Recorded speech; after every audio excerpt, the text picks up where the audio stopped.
on this day, there were at least two very significant surprises. And that's reflected in the very last verse, verse 12, which says of the people in the group, they were all amazed and glorified God, saying, "We have never seen anything like this." Well, what were the two surprises?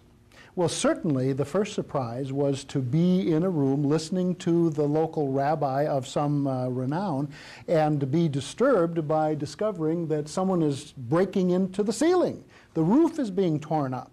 And just imagine the kind of disturbance that's going on. I mean, that the dirt is falling down, getting in people's eyes, people are choking, and finally this hole gets opened. I mean, it must have been a hole at least 4 feet wide and 6 feet long to accommodate that pallet being lowered down.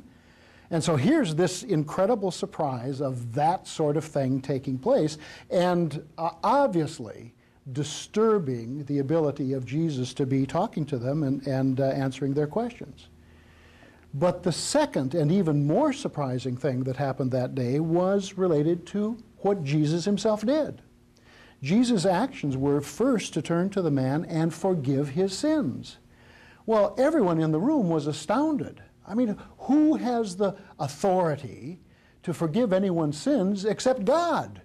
And here we're here listening to the local rabbi, and he presumes to take it upon himself to proclaim the forgiveness of sins. They were absolutely astounded, and they're thinking about this whole thing. How can he do this?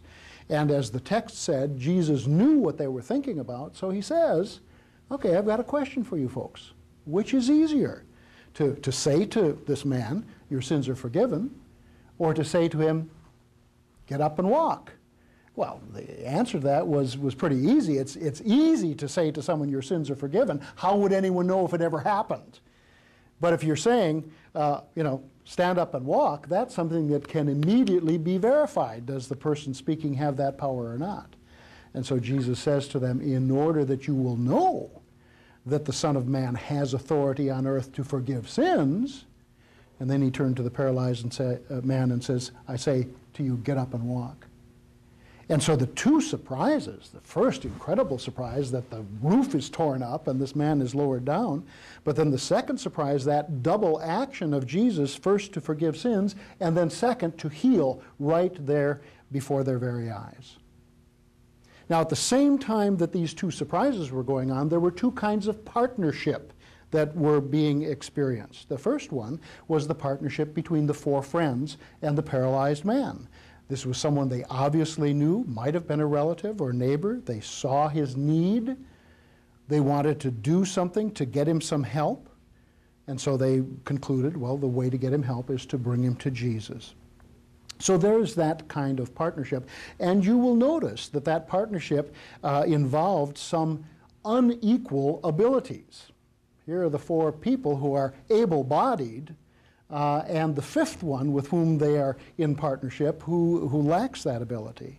So that's one kind of partnership, among colleagues, partnership one with the other. But the other partnership is the partnership between this group of men and Jesus himself. These friends were obviously junior partners in acting in such a way that God could work as the senior partner to bring about some very, very surprising outcomes. The friends brought the paralyzed man to Jesus, the senior partner. But in doing that, the friends were bringing their faith expressed in action. And I think that's what God most often looks for in us. God looks for our faith, not just as a concept, but faith expressed, lived out in action.